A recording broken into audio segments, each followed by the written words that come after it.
Hey guys, in this video I'd like to demonstrate how to weld a stringer bead.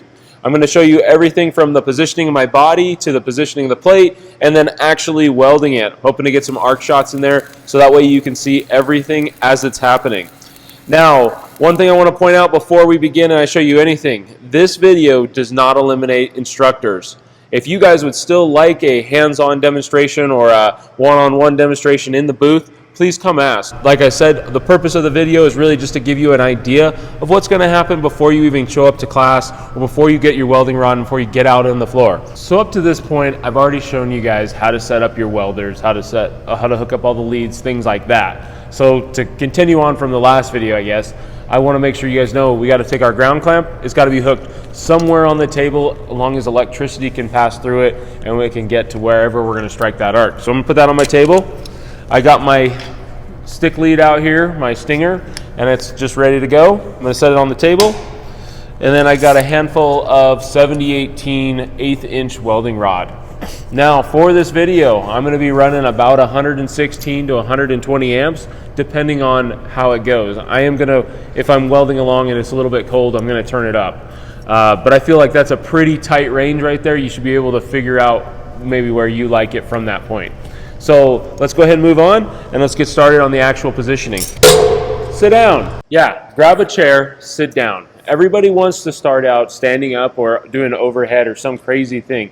You're new to this. Go ahead and sit down on a chair, get comfortable.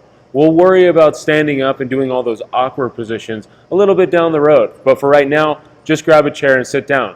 Make sure that chair is of the correct height for the table that you're working on.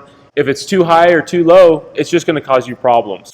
So my plan is I'm going to show you guys how to position yourself without my welding jacket on. That way you can see exactly where I'm putting my arms. And then when I go to actually weld, I'm going to throw on all my safety gear. But right now is just kind of the how to do it. So the first thing that I always do is when I sit down in a booth or I'm going to do some sort of plate is I position the plate so that the edge that I'm going to weld on is parallel to my chest. The reason I do this is I don't want to be reaching like super far away or working in an awkward position. I want to be right in front of me. The second thing I do is I also make sure the distance from my chest to the front of that plate may be somewhere between, I don't know, 12 to 16 inches. Whatever feels most comfortable for you. You don't want to be too close to the plate and you don't want to be too far away. You're kind of looking for that sweet spot. If you've ever noticed if you were welding and your welds kind of pull back at the end, that's because more than likely you're too far away. Also, it is the natural rotation of your arm to weld in a circle. It's unnatural to want to try to weld in a straight line, but it turns out everything we make is straight lines. So just kind of keep that in mind. Pull it close if you're ever having problems reaching that weld puddle. Second thing I want to point out is look how I got this edge just hanging off the edge of the table.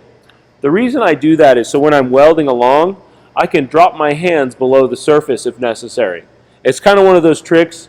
It's not something you're always going to get to do, but while you're in the welding booth, you might as well try. Out in the field, you'll be able to find little tricks like these too.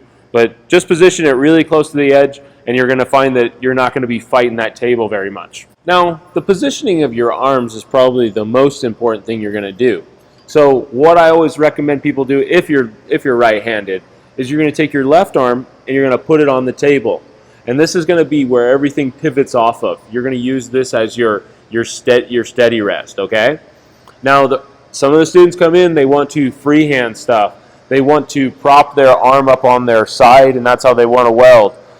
I personally find a lot of problems with that. If you're propping yourself up on your stomach or your chest, every time you breathe, you're pulling forward and back. Now, if you're leaned up against the wall, the problem with that is you're going to actually be out of position really quickly. While if I just kind of put my elbow on the table, I have a lot of range of motion. And over time, you'll actually get more. So I got my arm right here on the table. I'm going to put my hands together with my stick electrode in them. So I'm going to be doing something like this. Can you see what my hands look like? And I'm going to be able to weld based on that. All right? So for a stringer bead, I'm going to take my stick electrode and I like to take it and put it into the 45-degree down position. There's a bunch of little notches inside of my stinger and it lets me position it at different locations. So I'm going to put it here, so that way I don't even have to work to, get up on top of it. It's doing all that for me. And I'm going to strike my arc. I'm going to be able to move all the way to the other side of that plate. Notice how little I actually had to move. I really did all of it with my wrists. Like I was saying before, if I had a shorter piece of welding rod, because no matter what you do, you're going to start with a long one and you're going to finish with a much shorter one. I want to make sure that at the end, I'm not going to hit anything. So it's really good practice to go ahead and turn off your welder and actually do a dry run. Take a stub or something like this and just do a dry run. Now, while we're on the subject of stubs, I want to point out this one as being the perfect length. I happened to find this one before the video. And it's just long enough that you can read the writing on the side, but it's not too short that it burns that off and it's not a lot of waste, okay? So try to get all your stubs down to this length. It's about three-ish inches, maybe 4-ish, okay? So try to do that. So like I said, make sure to do a dry run. It's really easy. Flip the welder off and just kind of make sure you're not going to become out of position while you're welding that bead. All right, let's talk about our rod angle. I'm going to put my stick electrode in here to show you. As I'm going to strike my arc and I'm going to be welding down the plate. This angle that you can see, I don't know if you can kind of see, it's about 3 to 5 degrees. I don't like to see big old hard angles going into our welds. This causes some problems with our buildup. It's going to be actually causing our welds to crown up. Personal opinion, I'm sure you could talk to a lot of people and they'll tell you otherwise, but that's what I found.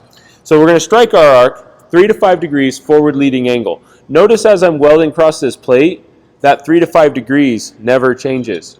A very common thing for new welders to do is they'll start at 3 to 5 degrees and over the course of the plate, they'll start dipping their rod down, all right? So work on keeping it that 3 to 5 degrees the whole way. Now, side to side or front to back for us, I guess, I'm going to keep it at a perfect 90 degrees. Let me show you that. So you can see when I strike the arc and I'm welding forward here, I never dip.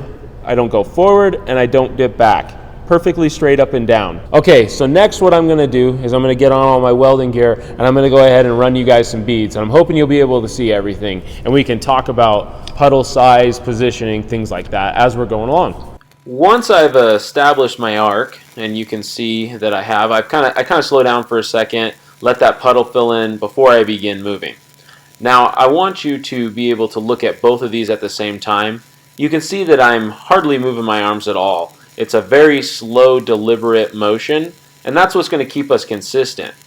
Notice that the width of the bead there, which is about an 1/8 inch larger than the welding rod is with the flux on it. And I'm just kind of watching that size as I'm moving down the plate, trying to maintain a nice straight line. Now that slag is going back to the back end of that puddle, and that's because we have that forward leading angle. Otherwise, it might get trapped underneath our actual weld, and that would create a slag inclusion. So we want to always be keeping that forward leading angle as we're welding along. Okay, so this is our completed weld here, and you can see the consistent, bead all the way down. Sometimes when you start out, either the plate hasn't heated up or you maybe are going too slow, so you'll see it kind of start small and then get bigger. But we want to try to make sure we have a consistent bead all the way down here. And you can also flip it up and you can see how tall my bead is. It's not too crowny, it's just got a nice kind of half moon oval shape. There's not super hard corners going into this weld. It's a nice gentle toes, okay? So that completes our training on running a stringer bead. If you guys got any questions, please let me know. Love to come and demo this for you guys if you'd like.